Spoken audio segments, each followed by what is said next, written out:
யோசிச்சு பாருங்க. பிப்ரவரி 14, 2000 ஒரு இருண்ட புயல் அடிச்சிட்டு இருந்த இரவு. நார்த் கரோலினாவோட நெடுஞ்சாலை 18ல 9 வயசு ஆஷா டிகிரி காணாம போன அந்த ராத்திரியில தான் இந்த மர்மம் ஆரம்பிச்சது. இந்த மர்மத்தோட மையப்புள்ளியே ஆஷா டிகிரி தான். அவ காணாம போன விதம் ரொம்பவே குழப்பமா இருந்துச்சு. ஒரு 9 வயசு பொண்ணு, அதுவும் புயல் அடிக்கிற ராத்திரியில எதுக்கு தனியா வீட்டை விட்டு வெளியே போனோம்? அவளுக்கு என்னதான் ஆகியிருக்கும்? சரி வாங்க, ஆஷா டிகிரியோட தீர்க்கப்படாத இந்த மர்மத்துக்குள்ள நாம இன்னும் ஆழமா போலாம்.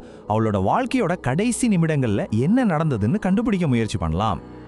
இப்போ அந்த மோசமான ராத்திரி என்ன நடந்ததுன்னு காலவரிசைப்படி பார்க்கலாம். முதல்ல நமக்கு தெரிஞ்ச உண்மைகளை எல்லாம் எடுத்து வச்சுப்போம். ஏன்னா இங்க ஒவ்வொரு மணித்துளியும் ரொம்ப முக்கியம்.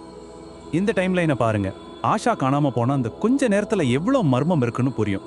ராத்திரி 2:30 மணிக்கு பெட்ல தூங்கிட்டு இருந்த பொண்ணு 4 மணிக்கு ஹைவேல நடந்து போறான். அந்த 1.5 மணி நேரத்துல என்ன நடந்திருக்கும்? அதுதான் இங்க $1 மில்லியன் கேள்வி. இப்போ இந்த ஸ்லைட்ல ரொம்ப சுவாரஸ்யமான விஷயம் என்னன்னா, ஆஷா யாருன்னு நமக்கு இது தெளிவா காட்டுது. அவ ஒரு சாதாரண சந்தோஷமான சின்ன பொண்ணு. ஆனா அவளோட அப்பா அம்மா சொல்றது படி அவ ரொம்ப பயந்த சுபாவம் உள்ளவ. அப்படிப்பட்ட ஒரு பொண்ணு அந்த ராத்திரியில தனியா போனதுதான் எல்லாருக்கும் பெரிய ஆச்சரியமா இருந்துச்சு. பல வருஷமா இந்த கேஸ்ல ஒரு துரும்பு கூட கிடைக்கல, அப்படியே கிடப்புல தான் இருந்துச்சு. ஆனா அப்பப்போ கிடைச்ச சில விசித்திரமான தடயங்கள் மட்டும் இந்த கேஸை உயிரோட வச்சிருந்தது. ஒவ்வொரு தடயமும் ஒரு புது புதிரை கொண்டு வந்தது. அவ காணாம போனதுக்கு அப்புறம் சரியா 1 வருஷம் கழிச்சு இந்த கேஸ்ல ஒரு பெரிய திருப்புமுனை ஏற்படுது. ஒரு கன்ஸ்ட்ரக்ஷன் ஒர்க்கர் ஒரு புதைக்கப்பட்ட பைய கண்டுபிடிக்கிறாரு. அந்த கண்டுபிடிப்பு எல்லாரையும் அதிர்ச்சிக்குள்ளாக்குச்சு. இங்க முக்கியமான விஷயம் என்னன்னா, அந்த பேகுக்குள்ள இருந்த புக்கோ டிஷர்ட்டோ ஆஷாவோடது கிடையாது. இது மர்மத்தை இன்னும் அதிகமாக்கிடுச்சு. ஆஷாவுக்கு சம்பந்தமே இல்லாத இந்த பொருட்கள் எப்படி அவ பேகுக்குள்ள வந்தது? போலீஸும் சரி, பொதுமக்களும் சரி, பல வருஷமா இதே கேள்வியை கேட்டு குழம்பிட்டு இருக்காங்க. இது ஒரு விபத்தா இல்ல திட்டமிட்ட குற்றமா? ஆஷா தனியா இருந்தாளா இல்ல கூட யாராவது இருந்தாங்களா? வருஷங்கள் ஓடிச்சு. திடீர்னு 2015ல ஒரு புது துப்பு கிடைக்குது. ஒரு சாட்சி ஆஷாவை ஒரு குறிப்பிட்ட கார்ல ஏறினதை பார்த்திருக்கலாம்னு சொல்றாங்க. இது விசாரணையில ஒரு புது கோணத்தை உருவாக்குச்சு. இதுல வேற யாருக்கோ தொடர்பு இருக்குன்னு சந்தேகத்தை கிளப்புச்சு. பாருங்க, போலீஸ் தேடிட்டு இருந்தது இந்த மாதிரி ஒரு காரை தான். 1970ல வந்த ஒரு பழைய மாடல் கார்.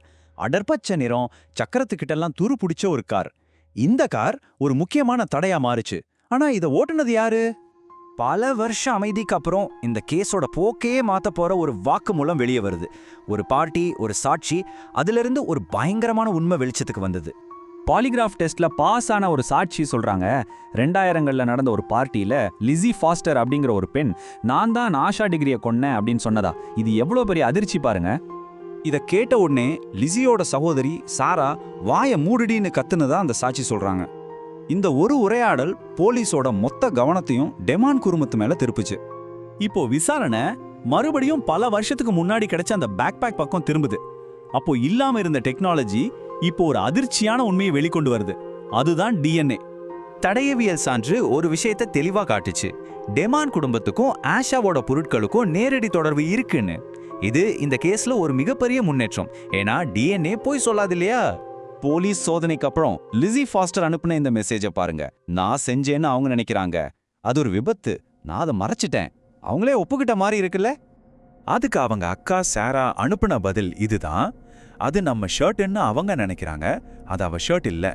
இதுல இருந்தே அவங்க அந்த new kids on the block டிஷர்ட்டை பத்தி தான் பேசிட்டு இருக்காங்கன்னு தெரியுது. கடைசியா பயந்து போயிருந்த லிஸிக்கு சாரா இது உன்னோட தப்பு இல்லைன்னு ஒரு ஆறுதல் மெசேஜ் அனுப்புறாங்க.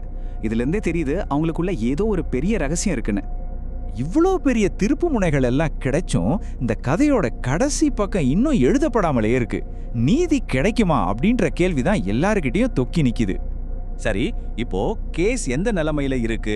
முதல்ல டேமான் குடும்பத்துல அப்பா, அம்மா, பொண்ணுங்க எல்லாரும் சந்தேக வளையத்துல இருக்காங்க. போலீஸ் என்ன நம்புதுன்னா ஆஷா கொல்லப்பட்டிருக்கா, அவளோட உடலை பெரியவங்களோட உதவியோட மறைச்சிருக்காங்கன்னு. தேடுதல் வேட்டை நடந்துட்டு இருக்கு. ஆனா இவ்வளவு நடந்தும் இன்னும் யாரும் கைது செய்யப்படல. $1 லட்சம். இதுதான் இப்போ FBI-யும் மத்த அதிகாரிகளும் இந்த கேஸை முடிக்கிற மாதிரி தகவல் கொடுக்கறவங்களுக்கு அறிவிச்சிருக்கிற பரிசு தொகை. யாராவது முன் வருவாங்களா? முக்கியமான விஷயம் என்னன்னா, கிட்டத்தட்ட 26 வருஷமா ஒரு குடும்பமும் ஒரு ஊரும் பதிலுக்காக காத்துட்டு இருக்காங்க.